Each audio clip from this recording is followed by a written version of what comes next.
जो व्यक्ति माता पिता से द्वेष करता है, जो व्यक्ति माता पिता को दुख देता है, कष्ट देता है, उसको काल सूत्र नरक में जाना पड़ता है। प्यारे, माता पिता से बढ़कर इस संसार में कोई नहीं हो सकता। माँ से बढ़ के संसार में कौन हो सकता है? पिता से बढ़कर के संसार में कौन हो सकता है? पिता कभी अपने लिए मेहनत नहीं करता, पिता कभी अपने लिए मजदूरी नहीं करता। किसके लिए करता? अपनी संतान के लिए, कि मेरी संतान अच्छी होगी, मेरा परिवार अच्छा होगा, मेरा दुख दूर हो जाएगा, मेरा कष्ट दूर हो जाएगा। इसीलिए तो दिन रात एक पिता मेहनत करता है ना, परिवार के लिए करता है। माँ दिन भर मेहनत किसके लिए करती है? अपने बच्चों के लिए करती है। माँ भोजन बनाती है लेकिन स्वयं कभी नहीं खाती। सबसे पहले थाल सजा करके अपने बच्चों के सामने रखती है कि मेरा बेटा खाएगा, मेरी बेटी खाएगी। आज वही माता पिता बूढ़े हो जाते हैं जब बच्चे बात नहीं करते हैं। क्या उस माता पिता को कष्ट नहीं होता होगा, दुख नहीं होता होगा कि जिसके लिए मैंने इतना जीवन लगा दिया, आज वो बच्चे मुझसे बात नहीं कर रहे हैं। जो पिता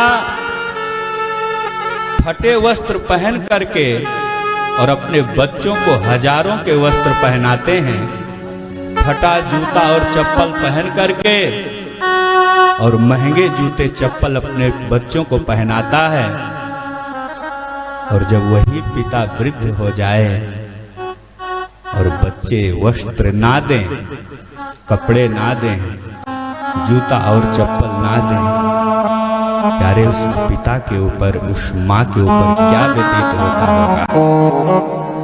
आज यही बात कह रहे हैं सुखदेव जी महाराज परीक्षित से कि जो व्यक्ति अपने माता पिता से द्वेष करता है, ईर्ष्या करता है, वह व्यक्ति कालसूत्र नरक में जाता है। आपने देखा होगा एक अकेली माँ 5-5, 6-6 बच्चों को पाल पोष करके बड़ा कर देती है। एक अकेला पिता दिन भर मेहनत मजदूरी करके घर परिवार को चलाता है, लेकिन वही 5-6 बच्चे जब बड़े हो जाते ना, तो एक माँ को नहीं संभाल पाते, एक माँ की देखरेख नहीं कर पाते। ऐसा कभी मत करना। सबका अधिकार है समान रूप से माता, दुनिया की संपत्ति को बांट लेना, लेकिन कभी माता पिता को बांटने का प्रयास मत करना।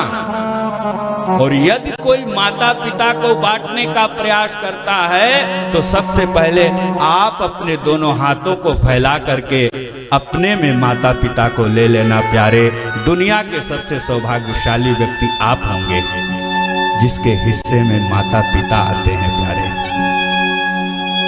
सुखदेव जी महाराज परीक्षित को सावधान कर रहे हैं कि कालसूत्र नरक में जाने से यदि बचना चाहते हो, माता पिता की सेवा करना, माता पिता की देखरेख करना। क्यों? कभी उनके ऋण से उड़े नहीं हो सकते। गीले में सो करके माँ सूखे में अपने बच्चों को सुलाती है, और वो सौभाग्यशाली हैं लोग जिनके सर पर माता पिता का साया है, जो अपने नेत्रों से अपने माता पिता का दर्शन करते हैं, वो दुनिया के सबसे अमीर और सौभाग्यशाली व्यक्ति होते हैं।